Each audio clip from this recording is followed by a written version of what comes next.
Hoy quisiera poder compartir con ustedes una palabra del Señor que está en el libro de Mateo capítulo 10, los versículos 38 y 39.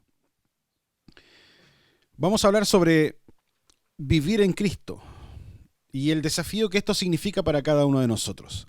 Dice la Escritura lo siguiente: el que no toma su cruz y sigue en pos de mí, no es digno de mí.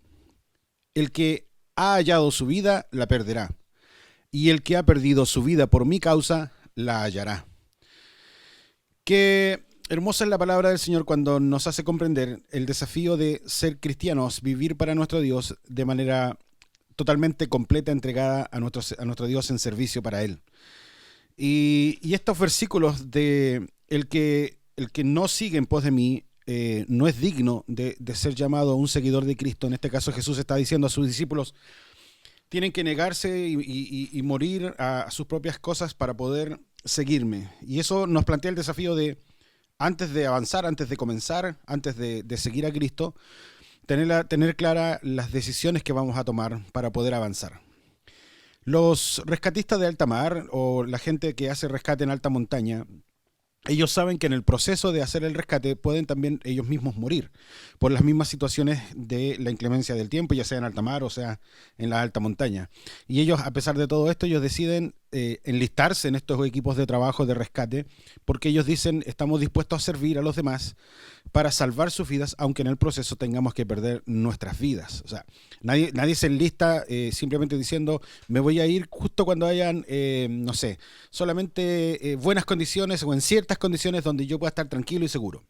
En ese sentido, cada uno de estos rescatistas se esmera por capacitarse, por prepararse, para estar preparado física, mental y en todas las áreas, revisando siempre sus instrumentos, revisando siempre su equipaje de rescate para poder estar listos y salir en función de ese rescate. Ahora, nuestra vida espiritual no es tan diferente en este sentido, porque Cristo nos ha desafiado a tomar la decisión de seguirle. El que quiere venir en pos de mí, no es obligación, el que quiera venir debe considerar lo siguiente, y este versículo es algo que nosotros debemos considerar, lo vamos a desmenuzar durante este tiempo, pero el que no toma su cruz y sigue en pos de mí, no es digno de mí. Y esto es algo que nosotros debemos hacer. Probablemente a nosotros no nos va a pasar lo que le pasó a Esteban, considerado el primer mártir de la fe de la iglesia cristiana o de la época cristiana, cuando vemos que Esteban muere al predicar de Cristo y defender su fe.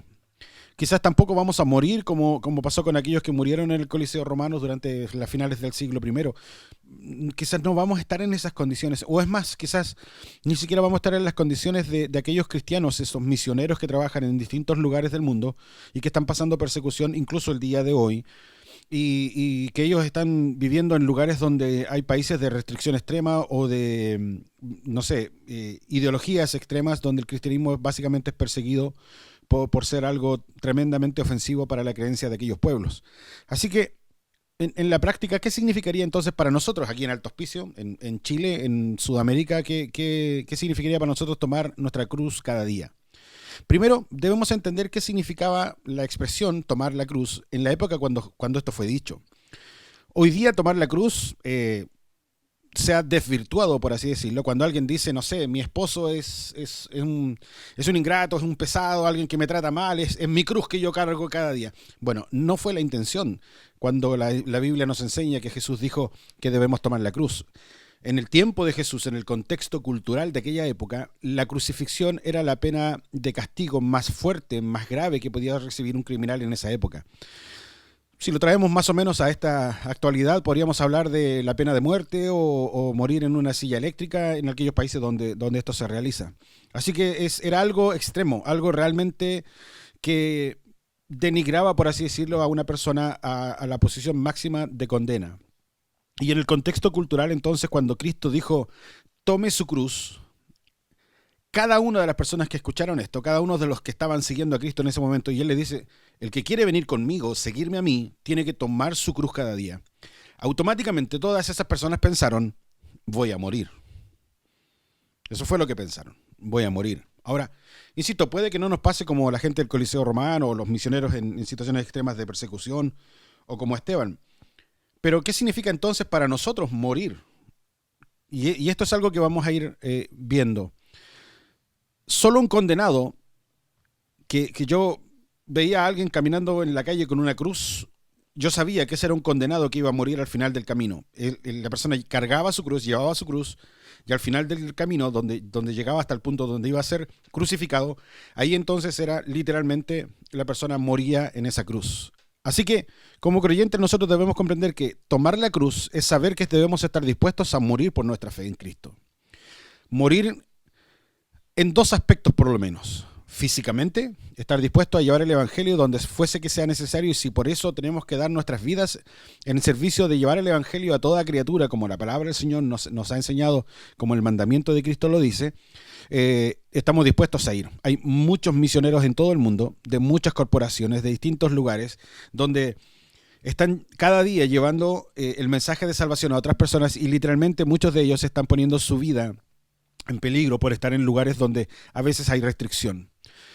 Y en ese sentido, nosotros debemos, por ponerlo de una perspectiva de graficarlo en una manera más sencilla de comprensión, debemos admirar a estos hermanos que dan literalmente su vida por llevar el Evangelio a esos lugares donde quizás otros no irían. Así que Jesús les dice entonces, tome su cruz, y ese es el desafío. Decir, ok, voy a morir a mí mismo. Voy a estar dispuesto a morir si es necesario, pero también voy a morir a mí mismo, porque necesito que mi carne muera al pecado y mi espíritu me ayude a conectarme con Dios a través de su Espíritu Santo y mantener esta vida espiritual con Dios, y así yo poder seguir a Cristo. El primer aspecto era, tome su cruz, y el segundo tiene que ver con, sígame. ¿Por qué mucha gente vuelve atrás? ¿Por qué mucha gente se aleja del Señor? Porque quizás se acercó a Dios en algún momento porque tuvo una necesidad y nunca tomó la decisión de decir voy a seguir a Cristo aunque tenga que morir. Simplemente siguió un tiempo porque obtuvo ciertos beneficios. O quizás se descuidó y por ahí en algún momento soltó la cruz y siguió viviendo su vida sin tener esa motivación de decir voy a seguir a Cristo hasta el final de mis días, hasta el final de mis cosas. Y en ese aspecto, cuando Cristo le dice entonces, ya que tomó la decisión de tomar la cruz, ahora sígame.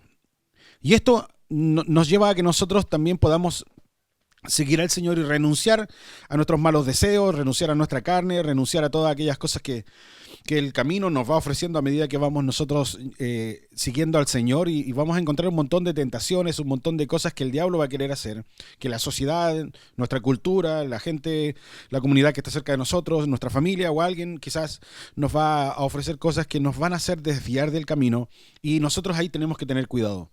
Porque quizás hay cosas que cuando son pecados no las seguimos, cuando son pecados nosotros no vamos tras el pecado y decimos, oye, qué pena, me fui por ahí, no.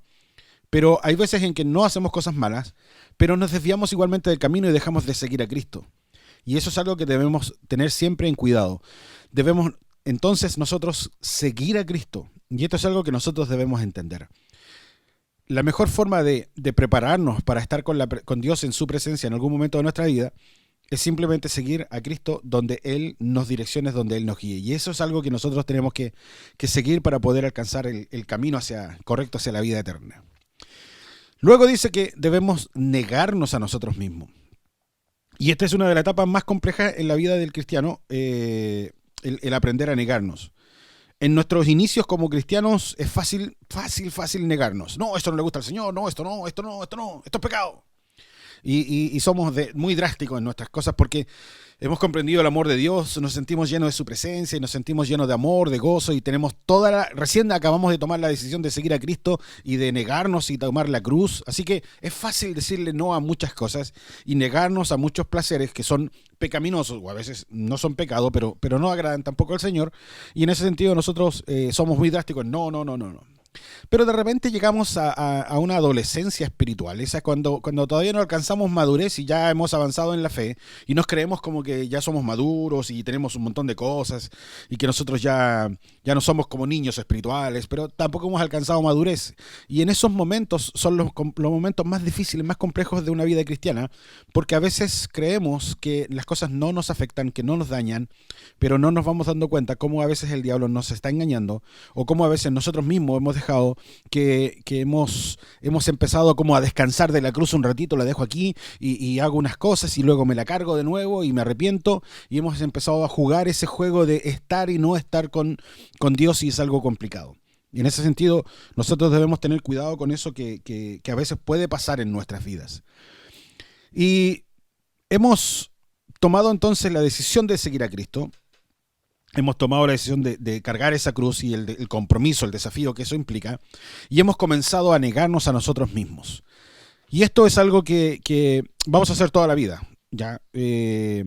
Va a depender mucho de la personalidad de cada una de las personas y el carácter. Para algunos no es complicado decir, bueno, esto lo dejamos y no hay problema porque esto no le agrada al Señor. Y simple, tienen una forma, un carácter firme que les permite hacer estas cosas. Hay otros que les cuesta renunciar y dejar a ciertas cosas de lado porque está en esa lucha de pucha, me gusta y un montón de otras cosas.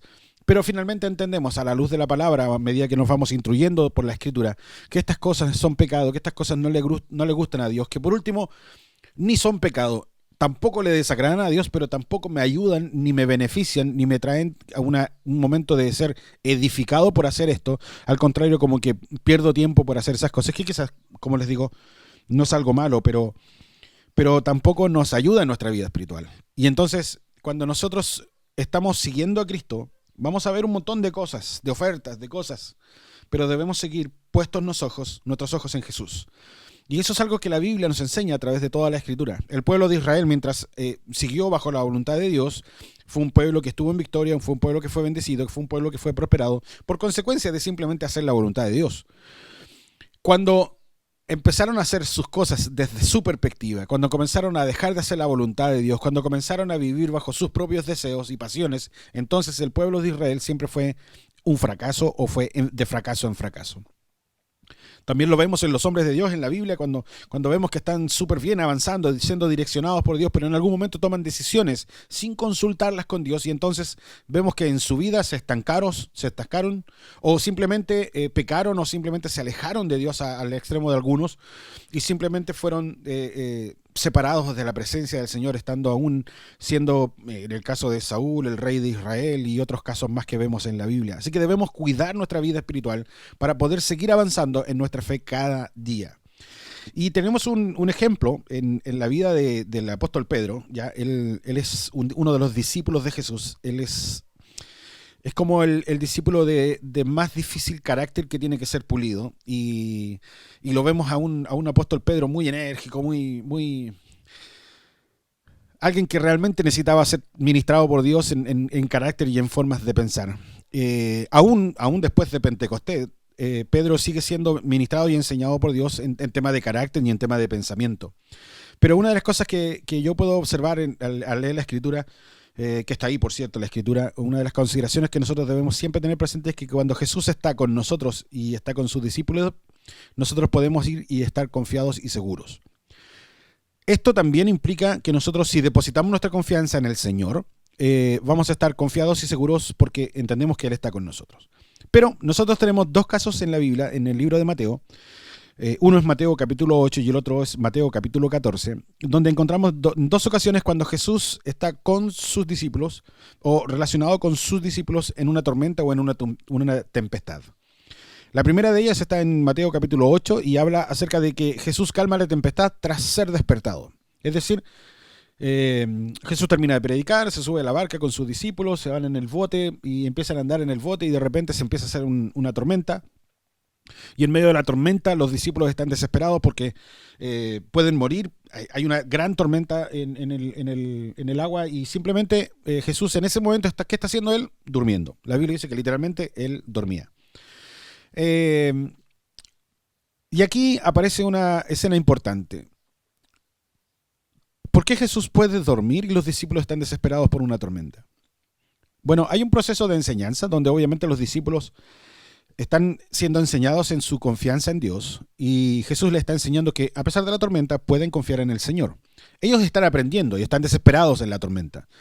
Así que despiertan a Jesús y le dicen, Jesús, estás durmiendo mientras nosotros vamos a morir. Así que Jesús se para, simplemente le extiende su mano y dice a la tormenta, termina, deja de molestar, tormenta, y simplemente la Biblia dice que eso se hizo una buena bonanza, que es el momento de mayor calma tras una tormenta. Y la Biblia dice que se hizo una bonanza, que todo quedó tranquilo y la gente que estaba en el barco, en este caso los discípulos, dice que se admiraban de él, así como, oye, el viento y el mar le hacen caso a este tipo. Y claro, ellos podían ahora confiar en Cristo porque simplemente sabían que Él podía tomar el control en autoridad y simplemente y calmar una tormenta. ¿Podemos confiar en Cristo en medio de la tormenta? Sí, podemos hacerlo. ¿Podemos descansar en Él en medio de una tormenta? Sí, podemos hacerlo. Pero tenemos otra ocasión, en Mateo capítulo 14, cuando Jesús está fuera de la barca, no con sus discípulos. Sus discípulos habían entrado ya en la barca y habían estado navegando y obviamente en el caso que estamos viendo de Mateo 14, aparece nuevamente una tormenta y Jesús aparece en la escena, pero Él viene caminando sobre el mar.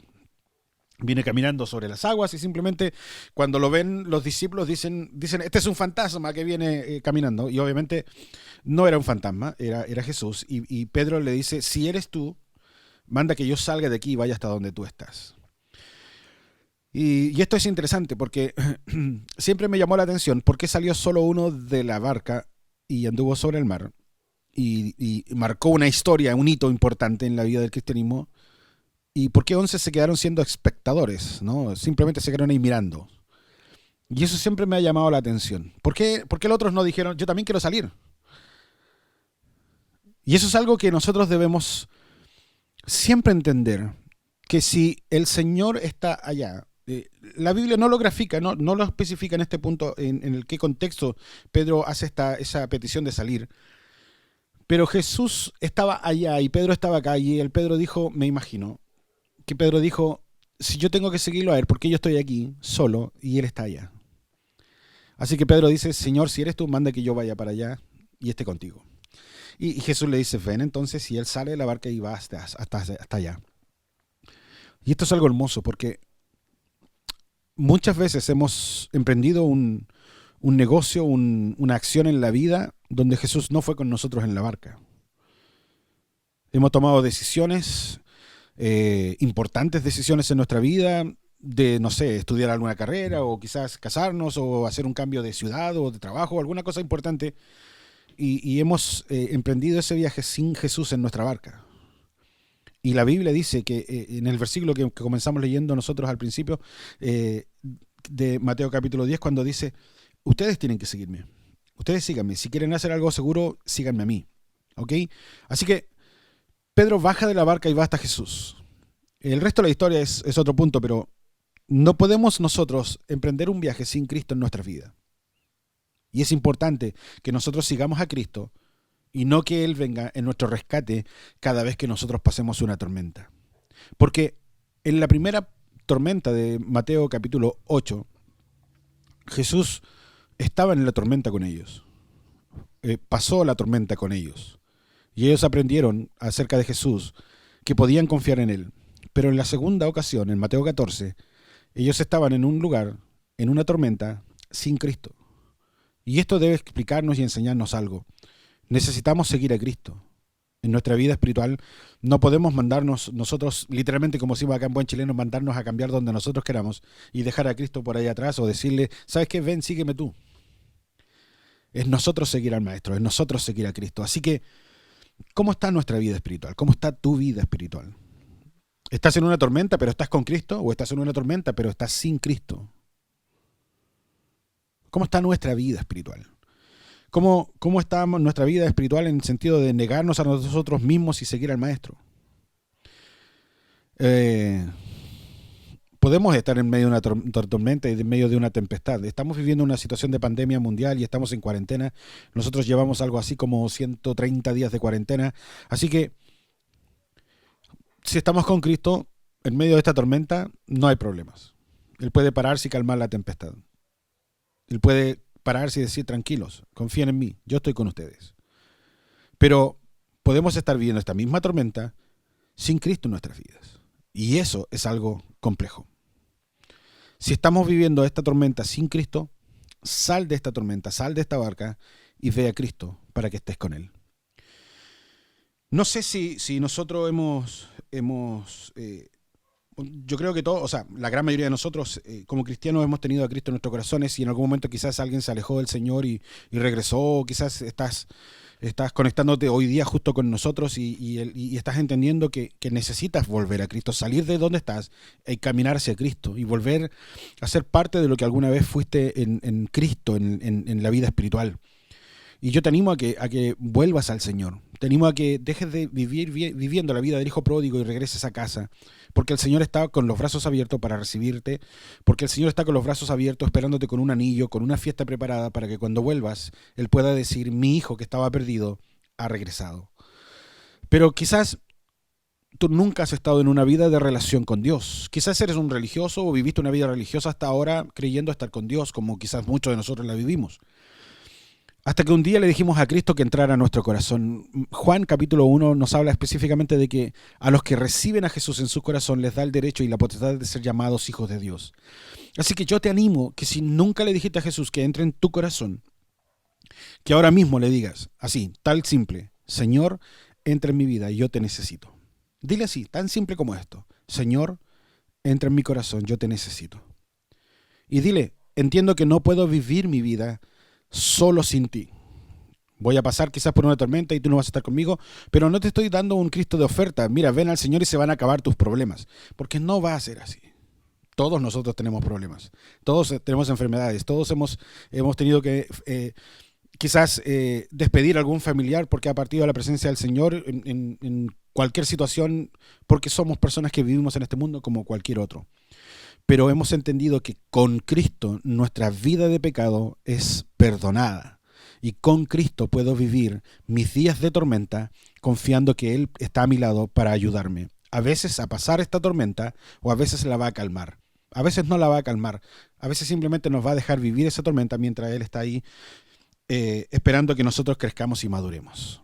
Pero en todo momento Él está con nosotros. Pero no podemos vivir una vida sin Cristo. Así que si le dijiste a Jesús con tus propias palabras, así, Señor, entra en mi corazón, yo quiero que vengas y estés conmigo, haznos saber que hiciste esta oración. Mándanos un WhatsApp, escríbenos a través de las redes sociales y dinos y coméntanos, ¿saben qué? Yo hice esa oración, yo le pedí a Jesús que entrara en mi corazón. Y queremos enseñarte y ayudarte a vivir una vida espiritual tras esa oración. Hay un montón de cosas que debieras aprender acerca de tu nueva vida en Cristo o tu nueva vida espiritual con Cristo. Y queremos ayudarte en esto y queremos simplemente acompañarte en el proceso de crecer y madurar hacia una vida espiritual. Así que queremos hacerlo. Haznos saber si hiciste esta oración. Así que ahora oremos todos juntos para terminar este tiempo y simplemente darle gracias al Señor por lo que Él nos ha hablado. Padre, gracias por hablar a nuestras vidas. Queremos agradecer, Señor, todo lo que tú estás haciendo en cada uno de nosotros. A través de cada situación, de cada circunstancia, Señor, tú hablas y enseñas y nos ayudas a crecer y madurar en nuestra fe. Señor, gracias, porque a pesar de cada una de las circunstancias hemos entendido que tú estás con nosotros. Señor, igualmente te damos gracias por aquellos que hoy están abriendo sus corazones para que tú entres en sus vidas. También te damos gracias por aquellos que están alejados de ti, pero que hoy tomaron la decisión de regresar al camino. Y en ambos casos, aquellos que están pidiéndote que entres a sus corazones y aquellos que están regresando, queremos, Señor, a pedirte que tú les guardes, les protejas, que tú estés con cada uno de nosotros, que tu amor, que tu gracia pueda sentirse en cada una de sus vidas. Y también, Señor, quiero pedirte que tú les ayudes a crecer y avanzar en su fe. Igualmente nosotros vamos a comprometernos, Dios, a ayudarles a avanzar en su fe a través de los grupos pequeños de avance y simplemente queremos pedirte que tú bendigas cada una de sus vidas. Gracias a Dios por todo. En el nombre de Jesús te agradecemos, Padre. Amén y amén. Que el Señor te bendiga mucho.